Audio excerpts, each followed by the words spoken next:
Hi! இன்றைக்கி நிறைய பாத்திரம் யூஸ் பண்ணாமல் ஒன் பாட் கேரளா கடலைக்கறி எப்படி பண்ணலான்னு பார்க்கலாம். கடலைக்கறி செய்கிறதுக்கு முன்னாடி ஒரு மசாலா பேஸ்ட் அரைச்சிக்கலாம். அதுக்கு ஒரு மிக்ஸி ஜாரில் ஒரு பெரிய வெங்காயத்தை கட் பண்ணி சேர்த்துக்கோங்க. கூடவே ஒரு தக்காளியும் சேர்த்துக்கலாம். இஞ்சி பூண்டு பேஸ்ட் 1 ஸ்பூன் சேர்த்துக்கோங்க.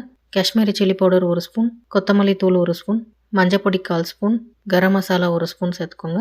இது கூடவே காரத்துக்கு 2 பச்சை மிளகாவும் சேர்த்துக்கிறேன். அடுத்ததாக ஜீரகப்பொடி 1/2 ஸ்பூன் சேர்த்துக்கலாம். 1/4 கப் துருவின தேங்காயும் சேர்த்துக்கோங்க.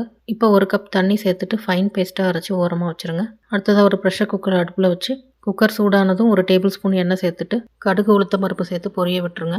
கடுகு பொரிஞ்சதும் ஒரு பெரிய வெங்காயத்தை கட் பண்ணி சேர்த்துக்கலாம். கூடவே கொஞ்சம் கருவேப்பிலையும் சேர்த்துட்டு வெங்காயம் வதங்குறதுக்கு கொஞ்சமாக உப்பு சேர்த்துட்டு வெங்காயத்தை நல்லா வதக்கிக்கோங்க. வெங்காயம் நல்லா வதங்கி ப்ரௌன் ஆகிற ஸ்டேஜுக்கு முன்னாடி நம்ம அரைச்சி வச்சுருக்க பேஸ்ட்டை சேர்த்துக்கலாம். கூடவே ஜாரில் 1/2 கப் அளவுக்கு தண்ணி சேர்த்து அலசி குக்கரில் சேர்த்துக்கோங்க.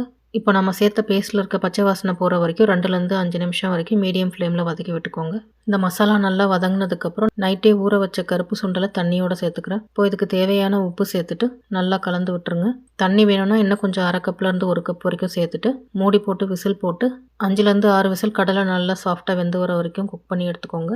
ப்ரெஷர் ரிலீஸ் ஆனதும் மூடியை ஓப்பன் பண்ணி கடலை வெந்திருக்கான்னு ஒரு தடவை செக் பண்ணிக்கோங்க. கடலை நல்லா சாஃப்டாக வெந்திருக்கு. இப்போது ஒரு 2 டேபிள் ஸ்பூன் அளவுக்கு தேங்காய் கட் பண்ணி வச்சுருக்கேன் பொடியாக, அதை சேர்த்துக்கிறேன். கூடவே கொஞ்சம் கொத்தமல்லி இலையும் கருவேப்பிலையும் சேர்த்துட்டு நல்லா மிக்ஸ் பண்ணி விட்டுட்டிங்கன்னா கேரளா கடலைக்கறி ரெடி ஆகிடுச்சுங்க. இந்த கடலைக்கறியை சிகப்பரிசி புட்டோடு சாப்பிடும்போது ரொம்ப நல்லாயிருக்கும். இட்லி தோசையோடவும் சாப்பிட்லாங்க. ட்ரை பண்ணி பார்த்துட்டு உங்கள் ஃபீட்பேக்கை கமெண்ட்டில் சொல்லுங்கள். பாய்.